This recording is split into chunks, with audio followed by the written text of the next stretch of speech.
Welcome to the Deep Dive Library.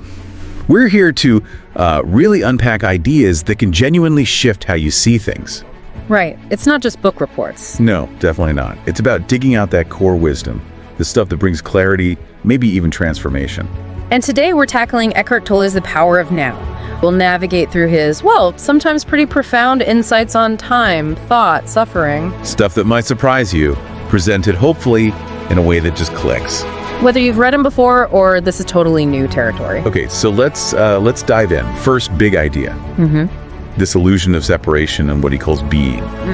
Tolle basically says that when we can't connect with this deeper being, this underlying life force beneath everything. Yeah, the constant presence. That's what makes us feel separate. And that feeling fuels fear, conflict. You know that feeling, right? That sense of just not quite connecting. Absolutely. And how he defines being is key here. It's not like an abstract concept. Right. He calls it the innermost, invisible, indestructible essence. Inside everything. Inside you. Inside me. You don't think your way to it. No, that's the point. You can't. You access it in stillness, in the present. It's a feeling, a direct knowing. Like feeling the warmth of the sun, not analyzing its composition. Exactly. Or like, the electricity powering things. You don't see the current, but you feel its effect. You experience it. Okay, that makes sense. It's like this universal background hum, but also really personal. Right. And that feeling of being cut off, separate. That disconnect we were talking about. That's what he says comes directly from losing touch with that oneness, with being. Right. We start seeing ourselves as these isolated units. And then fear and conflict almost seem logical from that viewpoint. Both inside our heads and out in the world, yeah. Okay, so this feeling separate, it seems really tied to his next big point. The thinking mind and the ego running the show. He suggests we make this mistake of thinking our thoughts are us. That constant stream. And that identification, that belief, is what creates the separateness and, ironically, heaps of our problems. It connects to some Eastern ideas too, doesn't it? It does. He brings in the Buddhist idea that ending suffering enlightenment isn't some, superhuman feat. It's more attainable.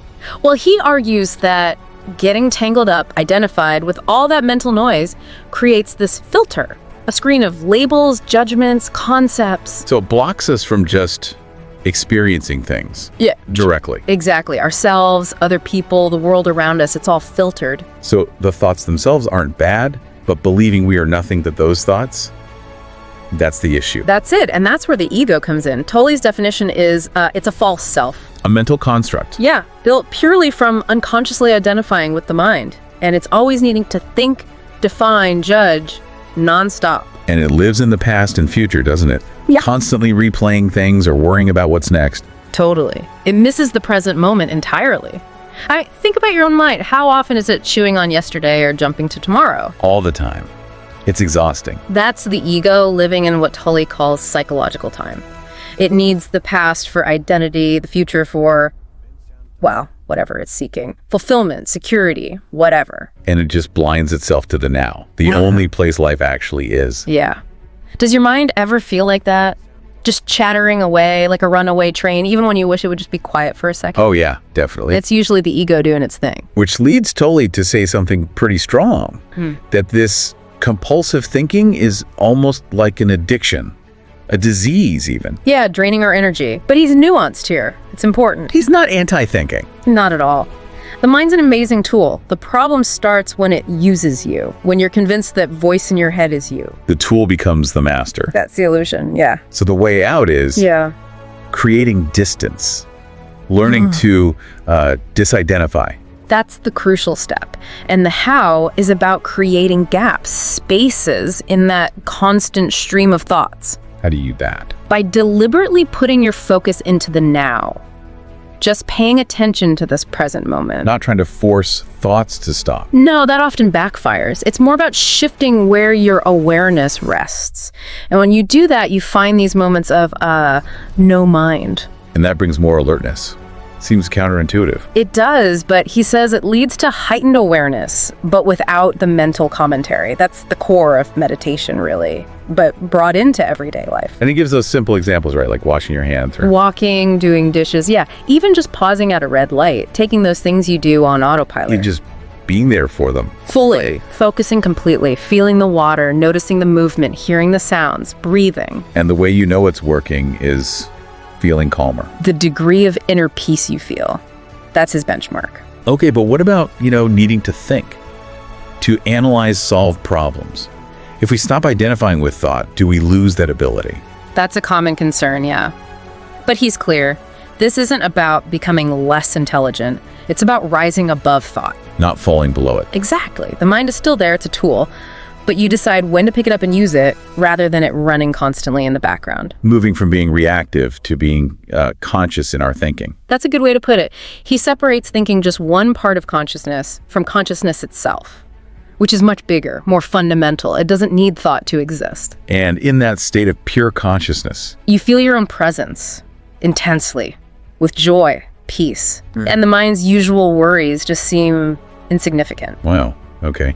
Now another big concept, the pain body. What's that about? The pain body. Okay. It's basically the accumulation of old emotional pain, stuff from the past that hasn't been fully faced and dissolved. So it just lives on inside us. In the mind and body, yeah. Like this residue. And it can merge with new pain, get triggered easily. Think about old grudges or fears popping up. And he says it sort of has a life of its own. It wants more pain. Yeah, it's like this negative energy field that seeks more of the same energy to feed on. It can pull you into victim narratives or even make you lash out. Tip 10. But the key insight is that it hates conscious awareness. It thrives when you're unconscious, when you're identified with it. So the way to deal with it is to watch it. To observe it, witness it without judgment, like you're watching a separate entity. That awareness breaks its hold. It stops it from using you, from feeding off your energy. And that ties right back to the now. Absolutely. Accessing the present moment lets you shine that light of consciousness on it. That's where the transformation, the dissolving happens. Okay, so if the now is so powerful, why are we always lost in the past or future? Tolle says the mind itself resists the now. It actively denies it. Because the mind operates in time, right? Past for identity, future for goals or fears. Exactly. It needs psychological time to function and feel in control. The timeless present feels like death to the ego. But the present is all there is, really. That's his fundamental point. It's the only reality we ever actually have. Yeah. So it should be our main focus. And he talks about saying yes to whatever's happening right now. Yes. Surrendering to what is instead of fighting it internally. Accepting the present moment, even if it's difficult or unpleasant. And that acceptance itself is powerful. Hugely transformative, he argues. This reminds me of his distinction between clock time and psychological time. Right. Clock time is just practical. Scheduling, measuring how long things take. Yeah. Useful. Standard time. Yeah. Psychological time is the mental burden, the accumulation of past regrets and future anxieties we carry. That's the source of the negativity. He argues it is. It obscures our connection to being, to vitality. So use clock time, but don't get lost in psychological time. That's the idea. And the way to stop creating more psychological time is, first, realize the now is all you've got. Second, make dwelling in the now your primary practice. Only dip into past or future when needed for practical reasons. Exactly. Like planning or learning from a mistake, but then come right back to the present. Okay, so this brings us to negativity and suffering directly. He sees them as arising from this psychological time habit and resisting the present. That's central. He links anxiety directly to too much focus on the future, guilt, resentment, sadness, too much past. And he challenges the idea that it's the situation causing the suffering. Right. He suggests it's our reaction to the situation, fueled by the mind being stuck in time, that creates the pain. Which means we have a choice. A radical choice, he calls it, to stop creating more pain, more suffering for ourselves. Right now. And that requires tapping into the power of now. It's the only way, according to him. He even reframes problems. Many of them, he says, are just mind illusions. Think about a real emergency.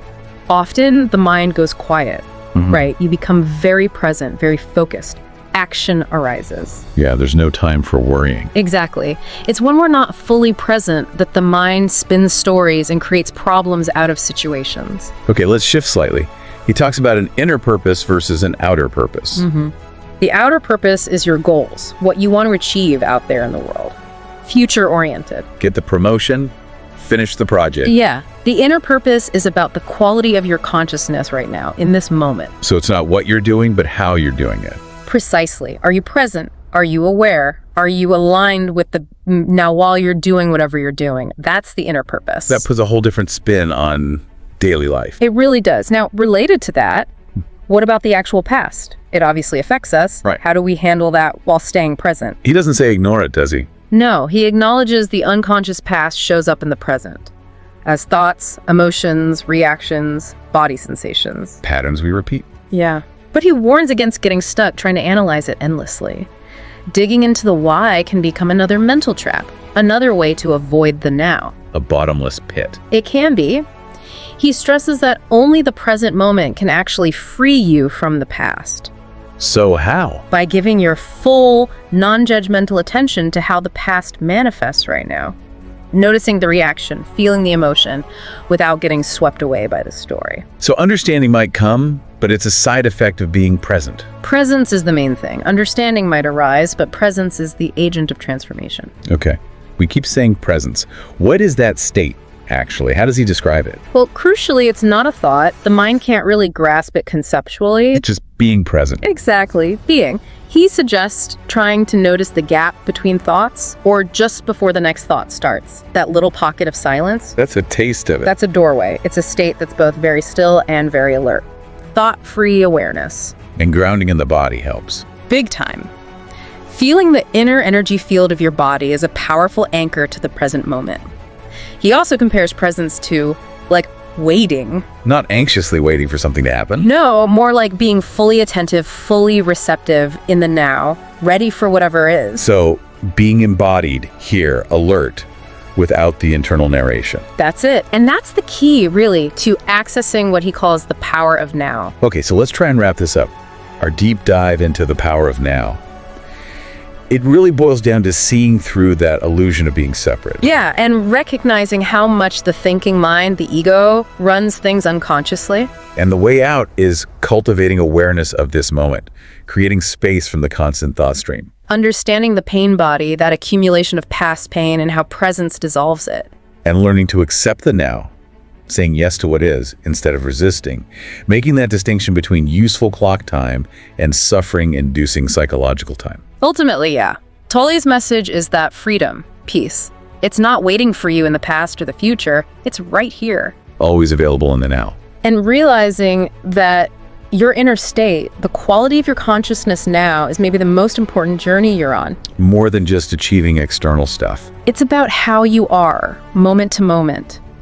Choosing presence shifts everything. Your relationship with the past, your experience of joy, of stillness. It opens you up to something beyond the chattering mind. Right. So here's something for you, the listener, to maybe chew on. Think about one simple, everyday thing you'll do tomorrow. Brushing your teeth, making coffee, whatever. Discussing routine. Yeah. And just try, just for that little while, to bring your whole attention to it. Like it's the only thing happening in the universe. Notice everything about it. See what shifts. What do you notice inside? It's an invitation, really. Start experimenting with this in your own life. See where it takes you. Thanks for joining us in the Deep Dive Library. Until next time, try to stay present.